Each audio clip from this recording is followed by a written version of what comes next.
Nicole Scott here for Mobile Geeks. I'm at the LG G4 launch event here in Singapore, and I'm going to go over my top 10 features of LG's new flagship device. Well, for starters, it's the camera. They've done a killer job on the camera. The fact that they've added a separate sensor in, a color spectrum sensor that's dedicated just to white balance, so your colors on your photos are incredibly true, that would be the number one reason. The second reason is that it shoots RAW, and then it shoots RAW to a micro SD card, because RAW photos, they take up a lot of room, but the ability to pull a RAW photo and put it into Lightroom, anyone who's serious about photography will know exactly what I'm talking about. So that's 2 and 3, RAW photos and micro SD card slot for expendable memory up to 2 terabytes, woo! Again, with the camera, it's got a 3-axis sensor for optical image stabilization. The next one, well, that's the laser autofocus. Now, they have this on the LG G3, but what this means to you when you take photos is that in low light, it's going to autofocus faster, and in general, it's going to autofocus a lot faster. Now, reason number 6, removable battery.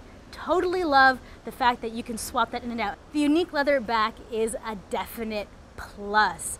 Nothing looks like it on the market except for, well, maybe don't forget Moto did it first. But having said that, I totally love that they have the removable back with the leather. That is totally key. Now, the display is amazing. It's easily in the top 5 best displays on any smartphone currently on the market, and that it has digital cinema initiatives at 98% at color accuracy is unbelievable. The smartphone that comes next will be the iPhone 6 Plus, and that only achieves 80%.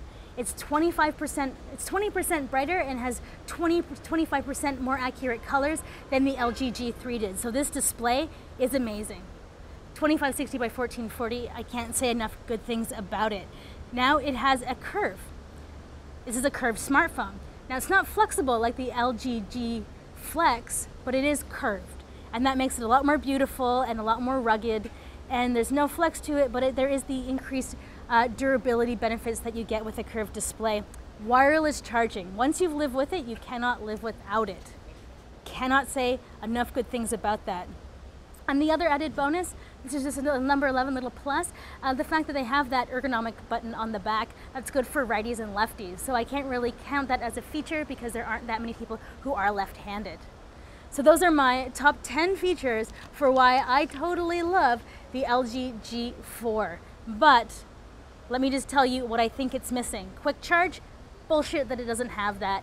All other flagship devices are coming with it. And when you're used to going from 0 to 60% in half an hour, it's something that if you're moving from another flagship device to this, you're gonna miss it. But it has the wireless charging, so putting it down and not having to plug in, still, I think it was a huge miss that they didn't include that. Now, the other thing that could be a big negative is the leather back. It's gonna be harder to get because it's harder to create. And that the middle seam is aesthetically useless, and a lot of people may or may not like it. I think that the early units of the leather are going to yield some problems because LG is going to be working out this new process. I mean, it takes 3 months for tanning, and overall, just the process for creating this phone is a lot more, creating this leather back is a lot more intense, and it is very difficult. So those are my ups and downs with the LG G4. Nicole Scott here for Mobile Geeks from sunny Singapore. Sorry about the glasses. It is just really bright. If you haven't subscribed to our channel, do it. Just do it.